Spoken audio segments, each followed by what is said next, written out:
Nobody is coming to save you. Not the government, not your employer, not social media, not the next dopamine hit from your phone. In fact, every single one of those things has a vested interest in keeping you exactly where you are. Distracted, dependent, weak. This isn't conspiracy, this is business. And the product they're selling is your attention, your time, your energy, your life. The question is, are you buying it? Here's what nobody wants to say out loud. The modern world was not designed for you to thrive. It was designed for you to consume. Every notification is engineered to interrupt your focus. Every algorithm is built to keep you scrolling instead of building. Every convenience is designed to make you softer, not stronger, and it's working. Studies show the average man now spends over 4 hours a day on his phone.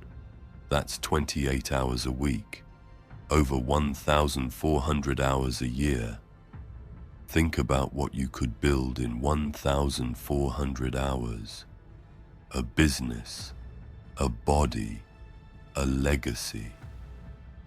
Instead, most men trade that time for content they'll forget by tomorrow. The ancient Stoics had a concept for this: ataraxia, a state of inner calm that cannot be disturbed by external forces, a peace that comes not from the world giving you what you want, but from wanting less of what the world is selling. The men who quietly win have learned something most men never figure out. The system is not your friend, and the first step to freedom is seeing it clearly. The algorithm is not neutral, it is predatory. It studies you. It learns what keeps you watching. It feeds you more of it, not because it cares about you, but because your attention is the product it sells to advertisers. Every minute you give it, it takes something back. Focus, ambition, clarity, time. The men who quietly win treat their attention like money. They spend it deliberately. They guard it fiercely. They never give it away for free. Practical step: delete one app from your phone today. Not forever, just for 30 days. Watch what comes back when that noise is gone. You'll be uncomfortable at first. That discomfort is data. It tells you exactly how dependent you've become on something that was never serving you. What you consume becomes what you think. What you think becomes what you do. What you do becomes who you are. Most men have never audited their inputs. They consume whatever the algorithm serves them: news, drama, outrage, comparison, and wonder why their mindset feels heavy and scattered. The men who quietly win are architects of their own mental diet. They read instead of scroll. They listen to things that build instead of things that entertain. They choose boredom over stimulation, because boredom is where original thought lives. St. Augustine wrote in his Confessions, "Our heart is restless until it rests in thee." He was speaking of God. But the principle holds in every dimension of a man's life.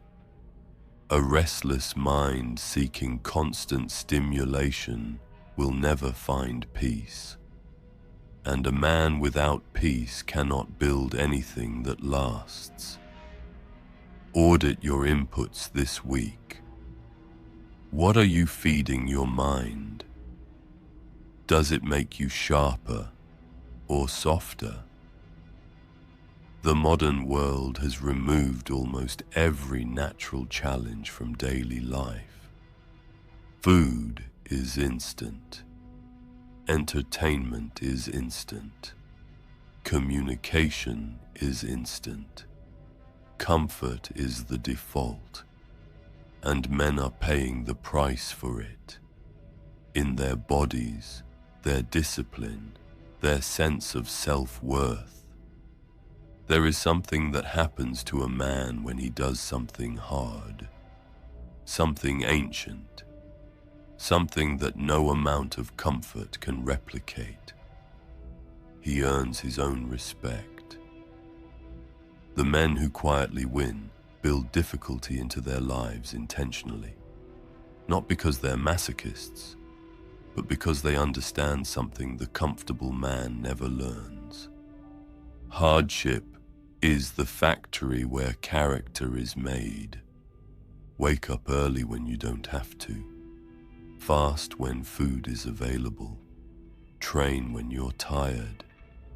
Choose the hard conversation over the comfortable silence. Not to prove anything to the world. To prove something to yourself. Because a man who trusts himself, who has shown himself under pressure what he's made of, that man cannot be broken by distraction. He cannot be sold comfort he doesn't need. He cannot be kept weak. This is the one that separates the men who last from the men who don't. Every external system, every app, every algorithm, every convenience competes for your allegiance. They want to be the thing you return to, the thing you depend on. But a man with a mission that transcends himself, a man anchored to his faith, his family, his legacy, is not a man who can be easily captured. He has somewhere better to be. The Catholic tradition has always understood this. A man is not an island.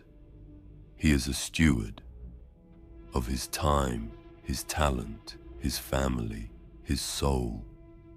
When you see yourself as a steward rather than a consumer, the algorithm loses its grip. The notifications lose their urgency. The distractions lose their pull, because you have work to do. Real work. Work that matters. Work that will outlast you. Find that work. Anchor to it. Let everything else fall away. The system is real.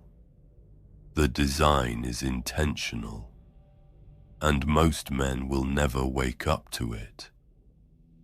They'll spend their lives consuming instead of building, scrolling instead of doing, comfortable instead of capable.